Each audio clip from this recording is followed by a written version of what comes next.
शुरू।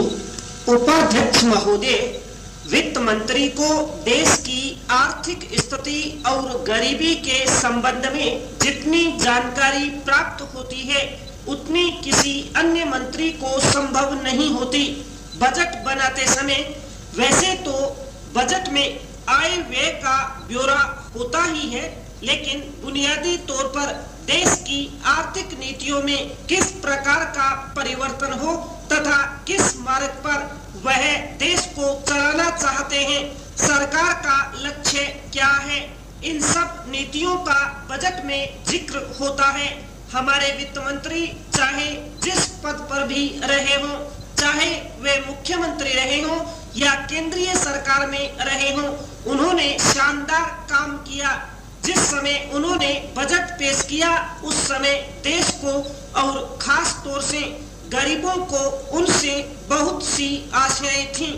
देश में लगभग 6 लाख गांव हैं, उनमें जो बेरोजगारी है, गरीबी है, उसके संबंध में देश की जनता को उनसे बड़ी आशाएं थी और जनता देखना चाहती थी कि इस अवसर पर सरकारी नीतियों के द्वारा देश को वह क्या मार्गदर्शन देना चाहते हैं।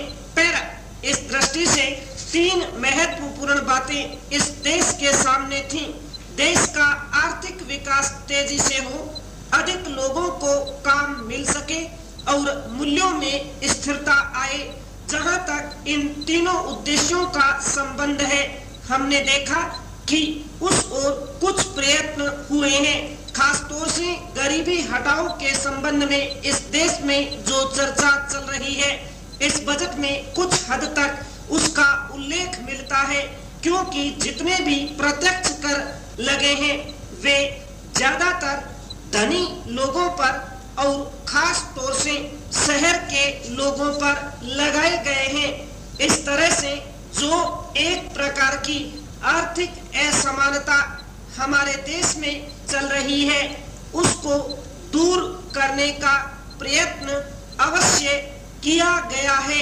पर 1947 में जब हमारा देश आजाद हुआ था, उस समय देश में जितने सरकारी कर्मचारी थे वे ऐसा समझ बैठे थे कि अब तक देश में जिस तरह से अंग्रेजों का प्रशासन चल रहा था उस तरह से काम नहीं चलेगा, क्योंकि कांग्रेस के जो नए लोग आए थे, जो मंत्री बने थे, वे लोग धन के मामले में त्यागी आदमी हैं।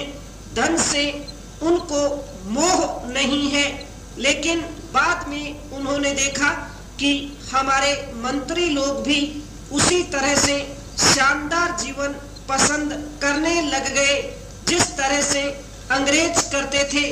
पर उपाध्यक्ष महोदय, तब उन लोगों को कुछ उम्मीदें हुई कि हम लोग भी उसी तरह चल सकते हैं जिस तरह से पहले चल रहे थे। लेकिन अभी हाल में जो चुनाव हुआ उससे देश के धनिकों के मन में बड़ा संदेह पैदा हुआ कि इस चुनाव के बाद उनकी स्थिति वैसी नहीं रहेगी जो अब तक चली आती रही है। गरीबों और अमीरों के बीच में अब तक जो बहुत बड़ा फर्क चला आ रहा था उसको अब तेजी से दूर करने का प्रयत्न किया जाएगा। श्रीमान, मैं आपका बहुत ही आभारी हूँ जो आपने सदन में 1992-93 के बजट पर अपने विचार प्रकट करने का अवसर दिया है। मैं इस बजट का समर्थन करना चाहता हूँ।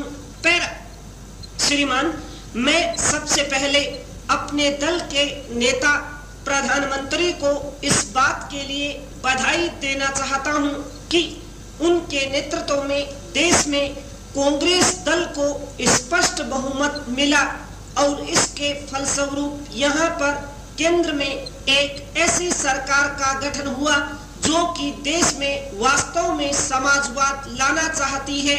मैं वित्त मंत्री जी को इस बात के लिए बधाई देना चाहता हूं कि लोकसभा के मध्यावधि चुनाव में जनता द्वारा कांग्रेस दल को जो आदेश दिया गया था उन्हें स्मरण है और वह तन मन धन से उसका पालन करना चाहते हैं।